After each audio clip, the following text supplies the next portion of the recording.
अच्छी थी तैयारियां पर ठीक हुए न एग्ज़ाम, सेहत ने धोखा दिया, बिगड़ गए सब काम। नमस्कार साथियों, स्वागत है आपका संप्रेषण विद एसएस में। मैं हूं आपका दोस्त डॉक्टर एस एस त्रिपाठी। साथियों, आज बात परीक्षा काल में स्वास्थ्य रक्षा की, यानी एग्ज़ाम डेज में हेल्थ केयर की। हम लोग हेल्थ पर ज़्यादा बल इसलिए देते हैं क्योंकि साथियों, अगर हेल्थ ख़राब हो तो आपका पूरा साल भी ख़राब हो सकता है या आपका प्रदर्शन ख़राब हो सकता है। तो आइए किन बातों का ध्यान रख के हम अपनी हेल्थ को अच्छा बनाए रख सकते हैं और परीक्षा काल में अच्छा प्रदर्शन कर सकते हैं। आप सबका ऐसे सानिध्य समर्थन चाहूँगा, तो आइए जानते हैं इस बारे में। सबसे पहली बात तो ये है साथियों कि हेल्थ किन कारणों से खराब होती है। इनमें पहली बात तो ये है साथियों कि थोड़ी बहुत चिंता करना जायज़ है और थोड़ी सी होनी भी चाहिए चिंता। अगर चिंता नहीं होगी तो आगे बढ़ने के लिए उतने अच्छे अवसर नहीं मिलेंगे, लेकिन चिंता उतनी होनी चाहिए जितनी दाल में नमक होता है, यानी पर्याप्त और संतुलित। लेकिन कुछ स्टूडेंट्स ऐसे होते हैं जो ज़्यादा टेंशन या ज़्यादा स्ट्रेस में आ जाते हैं। कई बार खाना नहीं खाते हैं या कई बार ज़्यादा खा लेते हैं, डरते हैं, घबराते हैं, हाय क्या होगा, मानसिक रूप से कमज़ोर हो जाते हैं, उनका कॉन्फिडेंस चला जाता है और फिर अंततः वो बीमार हो जाते हैं। अब जानते हैं कि इस बीमारी के पीछे क्या कारण हो सकते हैं, किन वजहों से उनकी मानसिक स्थिति डगमगा जाती है या वो अपने आप को भयभीत महसूस करते हैं। तो साथियों, इसके पीछे जो कारण मुझे लगता है, जो सामाजिक कारण है, सामान्य कारण है, वो ये कारण है कि उनके ऊपर अच्छे नंबर लाने का प्रेशर होता है। कई बार तैयारी अच्छी नहीं होती है, कई बार लोगों से तुलना की जाती, उनकी पेरेंट्स प्रेशर बनाते हैं और कई बार घर का माहौल भी परीक्षा काल के अनुरूप नहीं होता है, या कई बार स्टूडेंट्स की जो है संगत, उनकी आदतें, ये भी बाधा बनती हैं। या कई बार ऐसा भी होता है कि शुरुआती पेपर बिगड़ जाते हैं तो बाद के पेपर्स में स्टूडेंट्स और ज़्यादा स्ट्रेस में आ जाते हैं और ज़्यादा चिंता करने लगते हैं। या हो सकता है कोई बीमारी वगैरह उन दिनों हो जाती है, उसकी वजह से, या कोई पुरानी बीमारी उभर आए उसकी वजह से, या परिवार पर कोई अचानक बड़ा संकट आ जाए तो इस वजह से भी पेपर खराब हो जाते हैं। और कुछ विद्यार्थी ऐसे होते हैं जो मोबाइल की लत से छूट नहीं पाते हैं, मोबाइल में उलझे रहते हैं, उस वजह से भी उनका दिमाग भ्रमित हो जाता है।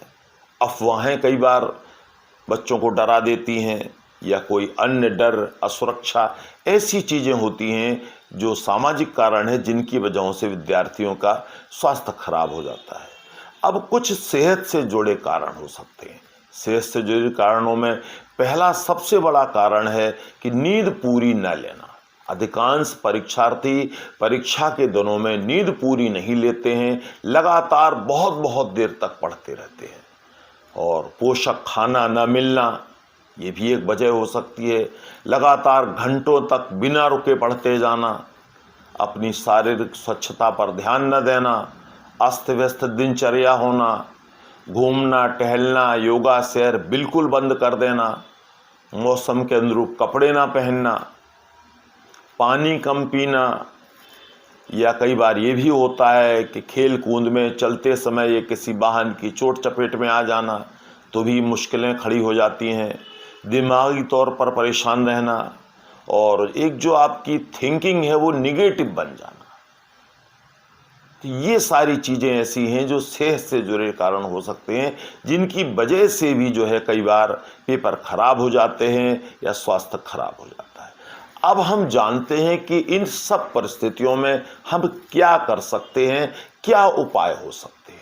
तो साथियों, पहली चीज़ तो ये है कि पहली बात तो ये है कि साल भर पढ़ना चाहिए, और अगर साल भर कम भी पढ़ाई हो तो कम से कम परीक्षा के दिनों में अच्छी तैयारी करके एग्ज़ाम देने जाना चाहिए।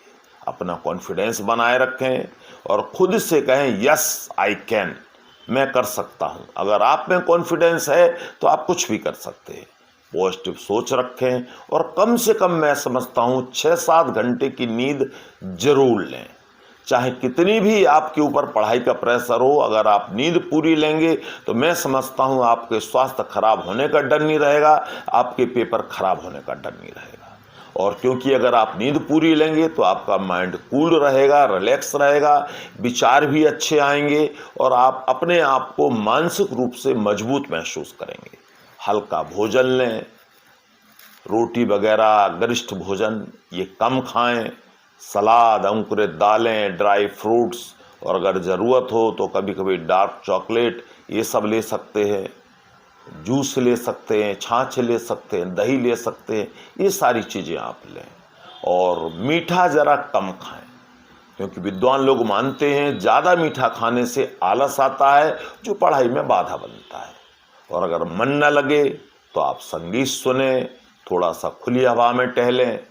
और अगर ज़्यादा आलस आपको आता है तो आप 1-2 बार चाय, कॉफ़ी या ग्रीन टी ले सकते हैं, जिससे आप में ऊर्जा बनी रहेगी, आलस नहीं आएगा।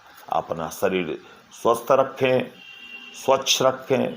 पढ़ने के लिए कोई एकांत या घर में एक कोने जैसी जगह हो जहां कम से कम डिस्टरबेंस हो, उसे चुनें। और मोबाइल जो है अपने शरीर से कम मैं समझता हूं 2-3 मीटर दूर रखें और साइलेंट मोड में रखें, ताकि आपको किसी भी प्रकार का व्यवधान न पड़े। बैठकर पढ़ें, मन से पढ़ें ताकि आपकी मेमोरी अच्छी हो। लड़ाई झगड़े से बचें आप। और अगर कोई बीमारी हो रही है तो उसका तुरंत इलाज कराएं, ताकि उसका विपरीत प्रभाव आपके परीक्षा परिणामों पर ना पड़े। और ज़्यादा ना सोचें। कई बार बच्चे बहुत ज़्यादा सोचते हैं, अंट संट उल जलूल सोचते हैं, निगेटिव सोचते हैं, तो उस पर विराम लगाएं, पॉजिटिव सोचें। अब अगर सार और संक्षेप में साथियों मैं कहूं तो मैं यही कहना चाहूँगा कि एक अच्छा स्वास्थ्य आपकी सफलता को सुनिश्चित कर सकता है, आपकी सफलता को शानदार बना सकता है।